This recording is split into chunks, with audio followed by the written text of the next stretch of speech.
are getting, as we round the bend, we've got just a few more weeks here to the end of the year. And today we are talking Santa Claus. You heard it. It's December 13. Why not?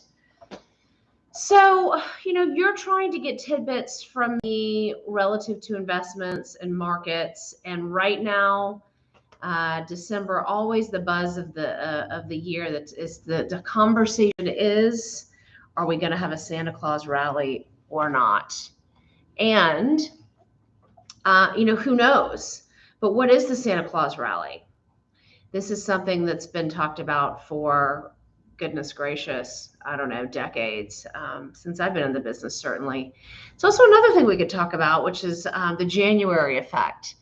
So I've been, bringing to this channel and to this conversation, to the What Investors Need to Know Now conversation, just some little nuances about the market. We've talked earlier this year about sell in May and go away, and how seasonality with the market, that typically November to April is a strong period in the market, and that's proving to be true right now.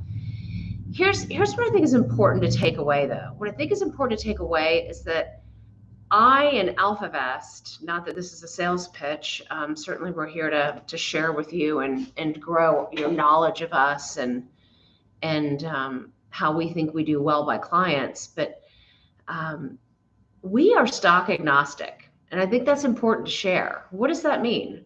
What that means is, as I sit here and talk about, sell in May and go away, but November to April is a strong period, you should be investing. And when I want to talk about the Santa Claus rally and, don't miss out. And then when I talk about the January effect, which is a seasonally very strong time to be invested, typically in small caps.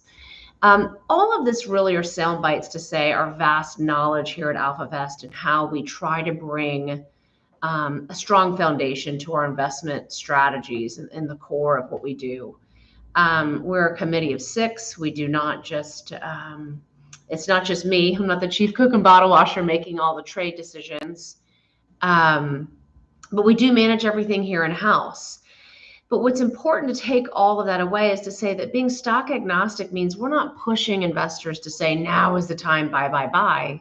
Because guess what I believe? I believe that we can make money in even down markets. So even at times when investing in the stock market is not the place to be, we can actually make money at AlphaVest. And our track record proved that to be true in one of the worst recessions we've had in our 2008 and 2009 market, by way of example. That being said, I do not think we have an 08 coming our way, no time soon. But I thought I'd give you just a few, tidbits and some sound bites here as we round the bend going into Christmas, almost with that feel of the wise men and gold, frankincense, and myrrh. So I thought maybe I'd give you three nuggets, and one of which is talking about the Santa Claus rally, and is that underway? We had a little bit of a head fake with markets over the last week to 10 days to 2 weeks. Where we had what I would call a little bit of an exhale. And so how did that feel to you? How did the exhale, how did you fare? I mean, was it, did you trade? Did you get anxious? Were you looking at your account balances?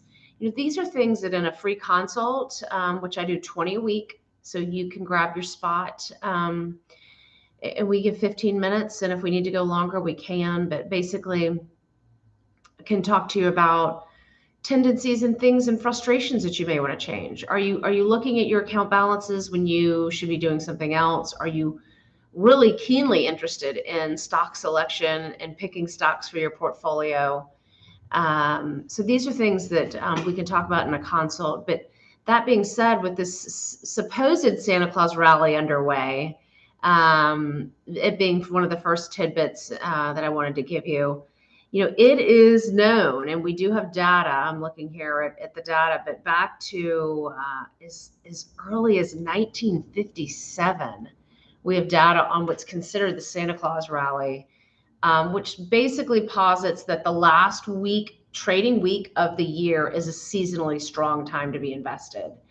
And that dovetails into the second gift from the wise woman, because I'm not a wise man, of the 3 gifts, that's going to lead into the second gift, which is talking about year-end tax planning. So are you doing it? Is your advisor doing it? Have you looked into culling or selling some of your losses, the stocks or positions that have created losses in the portfolio this year or over time, in order to offset some gains year to date? So that's a little second tidbit. But typically the Santa Claus rally, again, last week of the year, is a seasonally strong time to be invested. It typically yields a little over 1% on average since, say, 1957. Last year it was also true. Last year S&P 500 was up a little over 1%, I believe, somewhere in that range. And so why does that happen? It happens typically, the almanac, stock almanac, Trader's Almanac, basically believes that part of this is from the buying and selling at year end for positioning your portfolio well from a tax perspective. So 2 things to take away from this. I do think we have strong footing for a Santa Claus rally this year. Let's see. Let's look at some of the worst. I'll just tell you. So what's the worst we could see? Let's see. The worst return was in 1999. There was a loss of about 4% that week of the year. More recently, I would say, was 2014 with a loss of just under 3%. So, that being said, this is not something that should really ultimately drive your behavior. All I'm trying to do is share tidbits that might motivate you. Again, this theme I've felt in the past several months is that investors are feeling a little stuck. They're either have had great returns or have not had great returns and missed a big market, and they're feeling like now might not be a good time to make a move. And it's almost like we talked about last week with the best time to plant a tree. If you didn't do it 20 years ago, the best time to plant a tree is today. So I do believe we have a Santa Claus rally underway. Who knows? We could be right. We could be wrong. The best part of that conversation here at AlphaVest is simply that it doesn't matter if we do have a Santa Claus rally or not, because we're going to manage the account for you. It's not something that you really need to be concerned about, but it's something that we know and we watch, and doesn't guide our investment decisions. I just thought it's just a fun tidbit to talk about, as is the January effect, which is typically a seasonally strong time, again, for small caps in the month of January and going into January. So tidbit number 2 is about selling losses in your portfolio to offset gains. Why? That way your tax bill will be lower in April. Let's do it. So you can sell those positions at a loss, and you can buy them back in 31 days if that's what you want to do. And or, what is sometimes a better strategy is to double up on those stocks, depending upon the position, and then selling half of it 31 days later. So that's another strategy you could do. But just suffice it to say that if you haven't looked at the inside holdings of your portfolio, you should do so now, because it's an opportunity for you to take some losses. And it just kind of begs the question too, are these positions stocks that you still want to own? And that we could talk about in a consult as well. Because certainly if you picked up a position this year and you have a loss in it, it was hard to buy those types of stocks in 2021. So it's been a really, really good year in the market. So if that's not true for you, that could be something else we could chat about. And then I haven't delved too much into this, but I'm hearing a lot of chatter and getting messages about inflation. I've been trying to address it in weeks past. I do think it's more appropriate to talk about now, because last week we hit a record inflation rate, where it was reported that we hit I believe it was 6.8% in terms of a raise in prices of goods and services to consumers. And that 6.8% is a big number, and that's the highest that we've seen since 1982 per the news outlets. And so, what can I say to you as it relates to your investment portfolio? Not much, okay? However, I do think it's a good conversation in one of my favorite terms that I've coined, which is create your own economy. That's my third gift to you. Create your own economy. Now, for those of you that are feeling, well, how does that help me today with inflation and the fact that I'm on a limited budget and everything's going up, and where do I find more money, and do I need to get a second job, so on and so forth? It's not going to help you with that.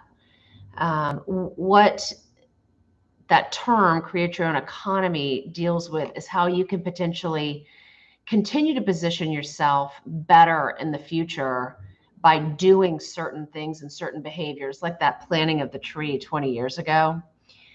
And it really just involves, cutting expenses, and that's something that you could do today. I'm interested in, and I just have to give a disclosure, I have not looked at it, but I've been interested in an app called Truebill. Maybe that's one way to weed out all your subscriptions and look at extra costs that your things you're paying for that maybe you're not using.